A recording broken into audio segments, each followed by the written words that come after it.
So this week I've been testing this Polestar 2, and I just uploaded my review a couple days ago on this. I thought it'd be interesting to do a fun video on this Polestar 2 and compare it to Volvo performance from 24 years ago. This is my 1997 Volvo 850R. It's been manual swapped, but otherwise is mostly stock aside from a few suspension modifications. Has a turbo inline 5-cylinder, and with the manual transmission, it's a very pure, visceral, old school driving experience, but still feels modern in terms of its performance. It can still handle, brake, accelerate, a lot like modern vehicles can.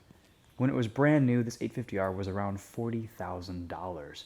Back in '97, adjusted for inflation, that's around the same price as the performance package Polestar 2, around $67,000, $65,000. So, interestingly enough, these two cars cost about the same relatively when you adjust for inflation. And when you consider that this Polestar 2 is eligible for the federal tax credit, it's actually not that bad of a deal. That takes $7,500 off the purchase price. So let's take the Polestar 2 out, and then we'll drive the Volvo 850R. I also wanted to give you guys a glimpse at what this interior looks like in low light. I love the design of these taillights, the way they kind of swoop open when you turn them on. You hit the unlock button, the HVAC, the climate control system, automatically turns on. You've got these Thor's hammer headlights, this beautiful front end design. Both these vehicles are they're almost the same size, but we've got a slightly lifted lift back design on this Polestar. Lights underneath the door handles. It's so interesting how vehicle design language has changed and is changing with the future of all these electric vehicles. Pretty much all you have to do is just hit the brake, put it in reverse or drive to start the vehicle, and you can set off. Super easy, and you can hear it makes a subtle little beeping noise when you back up to warn pedestrians of your presence. One of my favorite things about electric cars is that you can just hop in and floor it. You don't need them to warm up. You don't need anything to kind of get up to temperature before you give it the beans. And that's a really freeing and satisfying way to get into a car sometimes. You need to make it out of that tight intersection, out of the neighborhood, or onto the highway. You don't have to worry about it. It's stress-free. This is a stress-free driving experience. Just because there's less vibration, there's less noise, there's less NVH without an engine. The future is bright, and I think this Polestar really does nail the tuning and the dynamics that I want to see from electric cars in the future.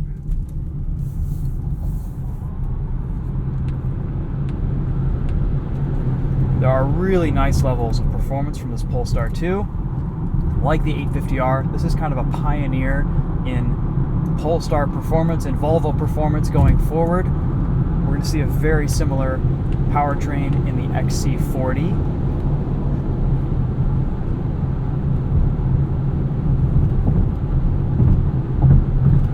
And I love what the Polestar brand has done with this car. They've really made it an easy electric car to live with. They could have innovated and they could have done a few more quirky, weird, funky things, but they've kept it palatable. They've kept it usable and familiar. And there's something to be said about that in a space where a lot of companies are trying too hard to make things different, when people maybe just want a regular car. And that's what this Polestar 2 delivers. You can see we've got some subtle ambient lighting underneath the dashboard here and underneath the shifter console right here. I think it looks sharp. We're not in as dark lighting conditions as I would have liked. Still, could have gotten up a little bit earlier this morning for this video. But I think hopefully gives you guys a good idea of what the ambient lighting does look like in this Polestar 2. It's pretty sharp. It looks great. I think the headlights in this are phenomenal. They do a really nice job. You've got auto high beams. They also kind of turn on the fog lights when you're going through a turn or turning right or turning left to kind of illuminate some of your blind spot area in the dark. Again, if you want a full POV night drive on this Polestar 2, head on over to the Winding Road Magazine YouTube channel, and Charlie will have something for you guys there. Polestar did an exceptional job tuning and calibrating this electric drivetrain. The driving experience here is really, really, really nice. It's one pedal drive. You can pretty much drive this without having to push the brake, unless if you're really going hot into a braking zone. But even so, it's a really different, unique experience. I'm of the mind that I think new cars, electric cars, and classics, old cars, can exist in the same space going forward for a long time. There's really something to be said about the future of electric cars. I think something like this is the best option for a daily driver there is. The technology is only going to improve, the prices are only going to get lower, the charging infrastructure is only going to get better with time. I know when I'm driving the 850R, I'm always kind of worried, is it going to stutter on the start? Is it going to, what's going to happen next? What's going to break? It's been incredibly reliable, knock on wood trim, but there's always that little bit of worry in my mind. I have to go to a gas station and fill it up, whereas this, I just plug it in every night. Press the P button to put it in park, the parking brake turns on, and all we do is just get out and 94%, not even going to bother plugging it in. That's it. So easy, such a seamless, cool experience behind the wheel. All right, let's hop into the Volvo 850R. This is my pride and joy. I think the Volvo 850 is one of the best cars Volvo ever made. This 850R makes 240 horsepower. It's a turbocharged inline 5-cylinder. It's 2.3 liters. They also came out with a wagon, which was super cool, but I've always had a thing for the sedans. And this one has 162,000 miles on it. It's a 97. So beyond being a truly inspired pair of Volvo performance products, there aren't really many more similarities between the Polestar 2 and the Volvo 850R. This, it's still pretty loud and crashy over bumps, like the Polestar. They share that similarity. They're both pretty fast, and that's pretty good. They're about the same size. The Volvo 850 has a little bit more headroom thanks to its boxy shape, but really the similarities end there. This 850R is very, very smooth to drive, and it's very satisfying.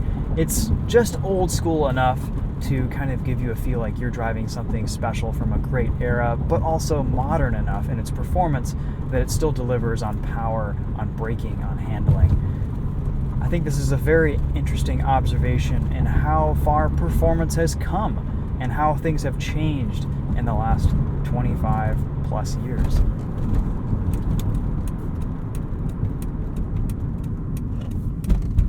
I have to push a brake pedal instead of just letting off the throttle. I am choosing to shift my own gears. I have an engine that sounds fantastic. I will miss that in electric cars, even though EV powertrains are so good to drive. This is front-wheel drive. The Polestar 2 is all-wheel drive. I have hydraulic power steering. The Polestar 2 has electric power steering. I have a great amount of feel in this. The Polestar 2 is okay, but this, I feel the bumps. I can feel the pavement, the granules underneath my wheels. Still letting the 850R warm up a little bit. That's the other thing. Polestar 2, I can pull out of my driveway and floor it onto the main street. This, I gotta wait about 10 minutes for the oil temp to come up before it's safe to really get into boost.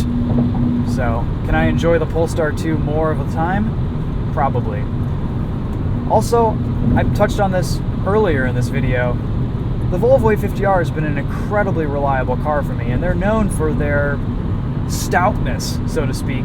But still, it's a bit of a stressful experience getting behind the wheel every time. This is still a 24-year-old car at this point, and there are some things about it that, could go wrong at any time. And that's always just in the back of my head. I'm thinking about that. Tedward touched on this recently in his Tesla Model 3 video, that, when he's driving his BMWs, of course, understandably so, they're BMWs, he's always a little bit stressed out about, what's going to happen? What's that stutter doing? Why did the RPMs drop at the stoplight? I've always kind of felt the same way about driving an old car. That's part of the charm, that's part of the experience, and maybe part of the joy of it because it's just a little bit different from a modern vehicle. But an electric car just takes all of that away and removes that little voice in the back of your head saying, what if?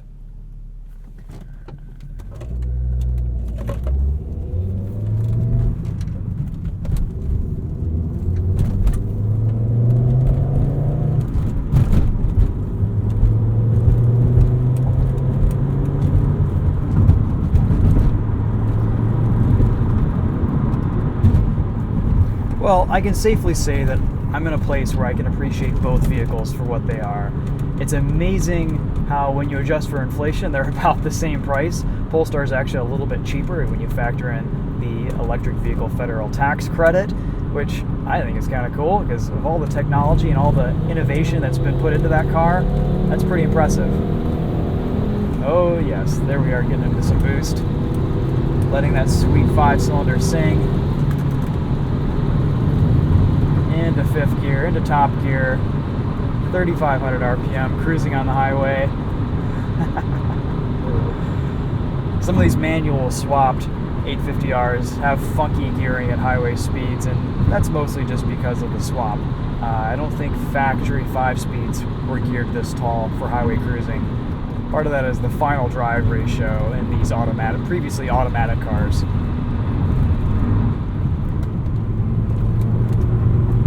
I do really love driving this 850R though. It is so fun to finally change my own gears in this car.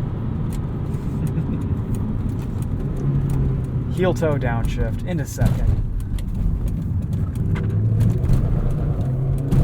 But inside wheel spin. Oh yes. Another nice stiff hard wooden brake pedal. Volvo did such a good job with these cars. They really tuned them well. They drive awesome. The suspension tuning is fantastic. These older ones, they get a lot of dashboard rattles, as you've heard in this video. They change by the day. The temperature, the humidity, it's all a factor. But it's part of old Volvo ownership. And some things kind of stayed the same. These new Volvo products have never been entirely silent over bumps. They've always been a little bit crashy. The Polestar keeps that tradition going forward. It's okay, but definitely something Volvo and Polestar could work on going forward a little bit. I've wanted to do a new Volvo, old Volvo comparison for quite some time, and granted, the Polestar isn't really technically a Volvo, even though it kind of is. It's got a bunch of Volvo switchgear. It's going to share the powertrain with the XC40. It's so interesting to see the differences and see the changes of how the brand has evolved over time and the direction that it's gone with design and features and technology. Back in the day, back in 96, 97, 95, when these 850Rs and the 850 T5Rs were out, the difference was in the driving experience and the turbo power and all the amenities, the luxuries. We have heated seats in this 850R. It's a pretty luxurious and special place to be. Alcantara suede throughout the interior, a contrasting steering wheel. I mean, this is a very, very nice place to be. I'm always surprised at how expensive these Volvo 850s were back in the day. The base price of these cars was around $25,000, $24,000, and you can get in a very good brand new car for that same price today. People are complaining about new car prices going up. I don't know. When we bought my Volvo 850 in '95, that was a pretty expensive car. It was around $24,000, and now you can still get a whole lot of car for $24,000.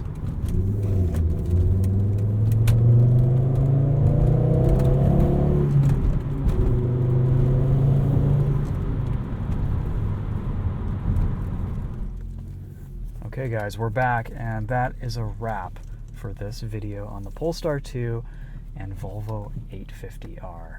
So I'm really curious to hear your guys' thoughts on this discussion. What do you think about future/present versus the past? Can we exist in the future with these classic cars? Can we continue to drive while still living in an electric vehicle future with our daily drivers? I think so. I don't think it's going to be as grim as some people are making it out to be. I think there's room for both. And I don't know, curious to hear your guys' thoughts. It's really cool to have both of these vehicles in the garage right now at the same time, comparing them, looking at them together.